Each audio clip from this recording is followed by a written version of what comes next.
Bonjour à tous, aujourd'hui suite de nos épisodes des débuts en aquaponie, c'est donc l'épisode 4. Nous sommes mi-février, les températures commencent à remonter, donc en extérieur on est entre -1 et 8 degrés, et la température à l'intérieur de la serre passe de 1 à 20 degrés, on a même une petite pointe à 25, donc ça commence à être très agréable. Les végétaux se réveilleraient presque, je vais vous montrer tout ça. Alors on va pas faire qu'une visite aujourd'hui. Je vais le faire en 3 parties. La première, c'est vous parler un peu de l'éclairage et des semis. Donc j'ai mis en place 3 systèmes, je vous montrerai ça. Ensuite, on regardera un peu le nettoyage des filtres avec un petit conseil. Et enfin, la traditionnelle visite de la serre. Alors on va démarrer par les systèmes d'éclairage pour les semis. J'en ai essayé 3, je vais vous montrer. Alors le premier, c'est une lampe horticole, mais pas de super qualité, que j'ai acheté sur un site chinois. Ça doit coûter 17 €, quelque chose comme ça. L'avantage, c'est qu'il y a déjà une fixation et puis une tige qui est ajustable en métal. Donc j'ai trouvé un support et puis je l'ai orienté au-dessus de mon bac de semis, comme vous le voyez à droite. Pour faire les tests, il y a d'ailleurs une petite vidéo pour montrer l'importance de la lumière sur les semis précoces. Vous pouvez regarder ça. Donc un deuxième système que j'ai expérimenté, j'ai acheté sur internet, sur un site chinois, des ampoules horticoles, vous voyez en bas à droite là. Donc c'est des ampoules qui ont une douille E27, des ampoules standards. La consommation mesurée fait à peu près 7 watts, alors ils vous les vendent comme du 28 watts, mais en réalité c'est du 7 watts. Ça vaut entre 3 et 4 €. Chez Castorama, vous achetez une douille qui doit valoir un peu moins de 3 €, donc voilà, vous avez l'ensemble pour 6 €. Donc là j'ai fait un petit cadre en bois, et j'ai mes 4 ampoules.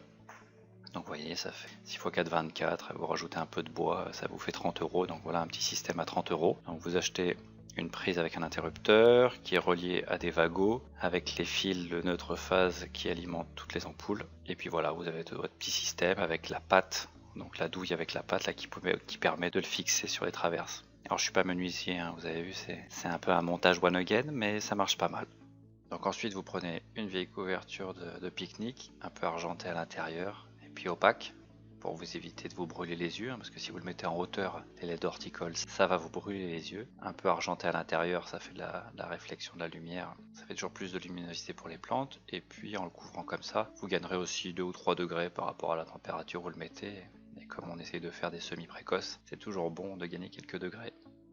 Donc voilà pour ce deuxième système maison à 30 €.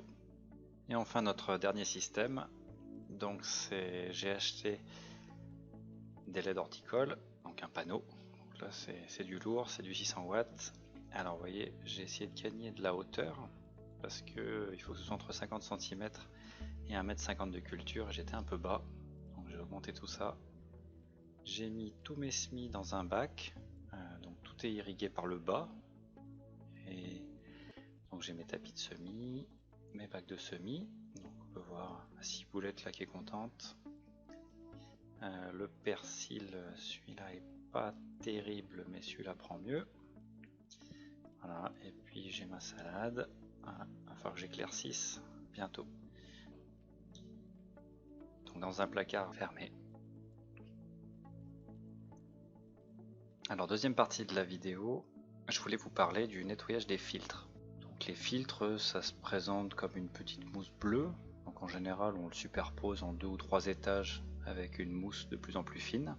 Et si vous regardez bien, donc la mousse du haut, il y a beaucoup d'algues qui se développent parce que c'est au contact de la lumière. Donc les algues ont besoin de lumière et se développent. La mousse qui est au-dessus va voir arriver l'eau, et les algues vont se développer. Alors ce qu'on ne veut pas faire, c'est remplacer constamment ces filtres, ou alors les nettoyer et ou les stériliser. Pourquoi? Parce que dans le cycle de la nitrification, vous vous rappelez qu'il y a des bactéries qui sont ultra importantes, et donc il y a des colonies de bactéries qui se développent pour transformer l'ammonium en nitrite et en nitrate. Et ces colonies, devinez où elles se mettent? Énormément de colonies se mettent dans ces mousses. Donc on veut juste rincer pour enlever les algues, et surtout pas remplacer tous les mois par exemple ces mousses, parce que vous perdez toutes vos colonies de bactéries qui vont devoir se recréer. Donc on veut juste rincer les algues et préserver les bactéries. Donc quand vous voulez nettoyer votre système, posez-vous bien la question: où sont vos bactéries nitrifiantes, et faites attention à ne pas les enlever. Et bien sur ce, nous voilà rendus à notre dernière partie. la visite de la serre. Donc nos végétaux sont toujours là, heureusement. Alors je vais vous montrer un petit miracle sur la première tour. Je sais pas si vous vous rappelez, il y avait de la ciboulette et que j'avais arraché parce qu'elle était morte, et ben ça repousse spontanément. Incroyable mais vrai. Alors du coup j'aurais pas dû l'arracher, j'aurais juste dû la couper. Nos salades redémarrent, même si elles n'étaient pas en super état, mais la mâche qui me servait à infiltrer mes nitrites, et ben elle est quasiment morte, hein, ça a pourri. Par contre, mon autre petite laitue, alors elle, je crois que je vais faire ma première récolte de l'année dans pas longtemps, en prenant les feuilles qui sont plus proches de la tour et en laissant les autres grandir.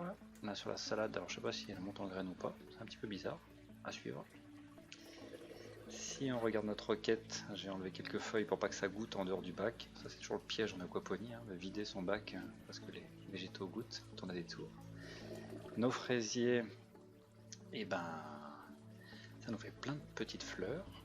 Je sais pas si vous avez vu les feuilles là qui commencent à pousser, donc là des fleurs, des fleurs. Il y a même, donc là vous voyez, ça repousse. J'avais fait une petite coupe aussi pour les feuilles qui étaient mortes. Et là, bah, c'est parti, ça commence à nous faire des fruits. Il y en a même un qui, alors évidemment, ça n'arrivera pas à maturité, mais on voit que ça y va. Hein. Donc là, au centre, on voit les nouvelles feuilles. J'espère que ça va bien donner.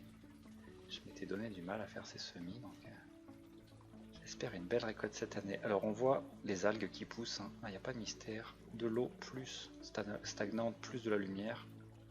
Ça fait beaucoup d'algues. Donc ce que j'ai fait, c'est j'ai fait un petit système pas terrible, il faut que je l'améliore, mais vous voyez, dès qu'on couvre, bah forcément, il y a beaucoup moins d'algues. Là, je vais faire ça à la fois sur le haut des tours et sur la gouttière, parce que ça fait trop d'algues. Après, il faut nettoyer, ça part dans le bac à poissons. L'eau est plus très claire. Les filtres bleus, là, la mousse qui a été nettoyée. On va regarder nos petits poissons.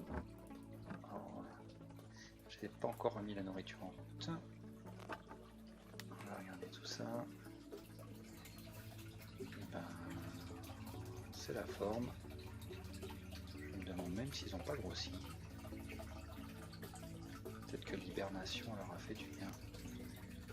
Alors ils sont assez effrayés, hein, dès que j'ouvre la planche, dès que j'ouvre le bac avec la planche là, ils se regroupent tous. Bon, tout ça m'a l'air en état.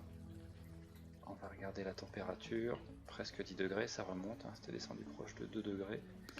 Notre nain est toujours là, nickel.